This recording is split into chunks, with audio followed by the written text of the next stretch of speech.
Bonjour mes amis. Bonjour prof. Bonjour prof. L'intelligence artificielle a mis en marche une nouvelle révolution technologique avec l'arrivée de ChatGPT à partir de la fin de 2023. Mais connaissez-vous l'histoire de l'évolution de l'IA, des réseaux neurones artificiels au machine learning, puis au deep learning qui est derrière ChatGPT? C'est le sujet de cette vidéo, qui traite aussi à la fin des perspectives futures de fusion entre l'IA et le cerveau humain. Les neurologues américains Warren McCulloch, 1898 à 1969, et Walter Pitts, 1923 à 1969, qui ont travaillé dans le domaine de la logique et des neurosciences computationnelles, publient en 1943 l'un des articles considérés comme ayant lancé l'idée de l'intelligence artificielle, un calcul logique des idées immanentes à partir de l'activité nerveuse.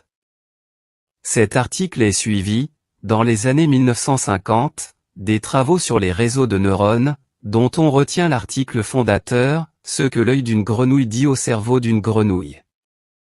Ils construisent un modèle de neurones, communément appelé neurones formels, et montrent que des réseaux de neurones formels simples peuvent théoriquement réaliser des fonctions logiques, arithmétiques, et symboliques complexes. Le neurone formel est conçu comme un automate doté d'une fonction de transfert qui transforme ses entrées en sorties selon des règles précises. Il considère que le fonctionnement des neurones naturels évoque celui des portes logiques en électronique. Mais il ne donne pas d'indication méthodologique pour calculer la valeur des coefficients synaptiques. Cette question est pourtant au cœur des réflexions sur l'apprentissage, et connaît un début de réponse grâce aux travaux du physiologiste canadien, Donald Hebb en 1949, l'organisation du comportement. Donald Hebb, 1904 à 1985, propose une règle permettant d'adapter la valeur des coefficients synaptiques à l'activité des unités qui le relient.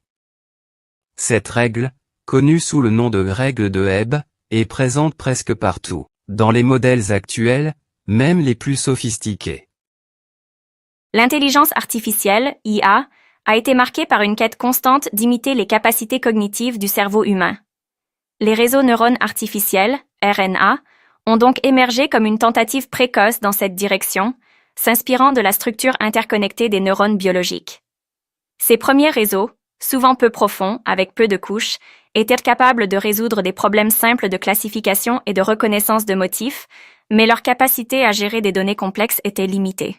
Le machine learning, ML, a ensuite représenté une évolution significative. Au lieu de programmer explicitement des règles, les algorithmes de ML permettent aux ordinateurs d'apprendre à partir de données. Les réseaux neurones artificiels, RNA, sont devenus un type d'algorithme au sein des machine learning, aux côtés d'autres approches comme les machines à vecteurs de support, en anglais support vector machine, les arbres de décision et la régression. Il faut noter que ces machines citées à la fin sont une famille d'algorithmes d'apprentissage automatique développés dans les années 1990 qui n'utilisent pas les réseaux neurones artificiels. La clé des machine learning réside dans l'entraînement des modèles de RNA sur de vastes ensembles de données pour identifier des patterns, des formes et faire des prédictions. Cependant, les RNA peu profonds restaient confrontés à la difficulté d'extraire des caractéristiques pertinentes à partir de données brutes et complexes. Le deep learning, DL, une sous-catégorie du machine learning, a surmonté cette limitation en exploitant des réseaux neurones avec de nombreuses couches cachées, d'où le terme profond, ou deep. Cette architecture permet au modèle de DL d'apprendre des représentations hiérarchiques des données, où chaque couche successive extrait des caractéristiques de plus en plus abstraites et complexes. Des avancées dans les techniques d'entraînement et d'apprentissage, la disponibilité de grandes quantités de données, et la puissance de calcul accrue, ont permis au DL de réaliser des percées spectaculaires dans des domaines tels que la vision par ordinateur, le traitement du langage naturel, et la reconnaissance vocale, surpassant souvent les approches des ML, machine learning, traditionnelles. Les différentes clés du deep learning résident dans 1. La profondeur des réseaux. Bien que le machine learning englobe des algorithmes variés, ces réseaux neurones artificiels initiaux étaient peu profonds, tandis que le deep learning utilise des réseaux neurones profonds. 2. L'extraction de caractéristiques. Dans le ML traditionnel, hors DL, l'extraction des caractéristiques pertinentes est une étape cruciale mais manuelle. On fait appel souvent aux données fournies par un expert dans un domaine. Quant au DL, il extrait et apprend automatiquement ces caractéristiques à partir des données brutes, non préalablement traitées par les humains. 3. La complexité des problèmes. Le deep learning excelle dans la résolution de problèmes complexes avec de grandes quantités de données non structurées, là où les approches de machine learning traditionnelles peuvent atteindre leurs limites. Vers une super-intelligence bionique, fusion IA, cerveau humain. L'idée d'une fusion entre l'intelligence artificielle et le cerveau humain ouvre des perspectives à la fois fascinantes et potentiellement transformatrices. Imaginez une intégration bidirectionnelle où les capacités de calcul et d'analyse de l'IA pourraient augmenter les fonctions cognitives humaines, tandis que la complexité, la conscience et l'imagination du cerveau pourraient enrichir considérablement les systèmes d'IA. Les perspectives d'une telle fusion IA-cerveau pourraient inclure 1.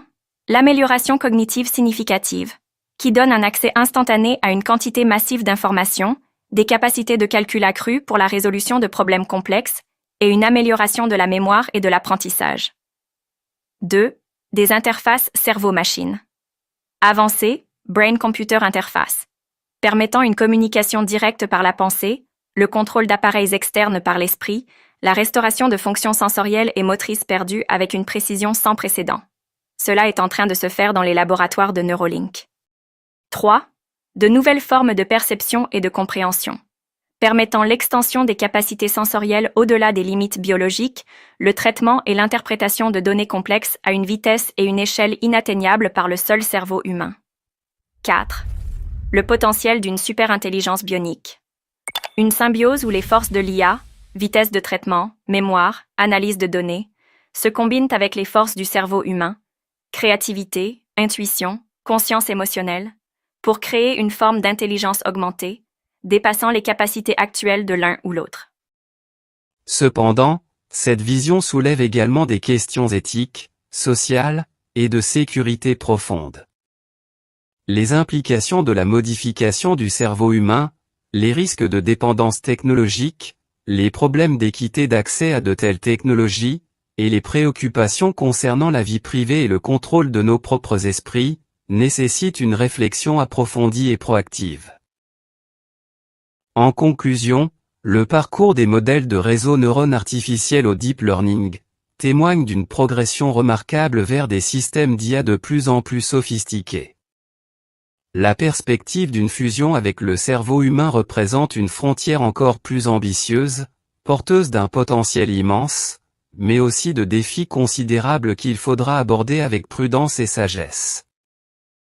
Merci d'avoir regardé cette vidéo jusqu'à la fin, et à bientôt avec un autre sujet.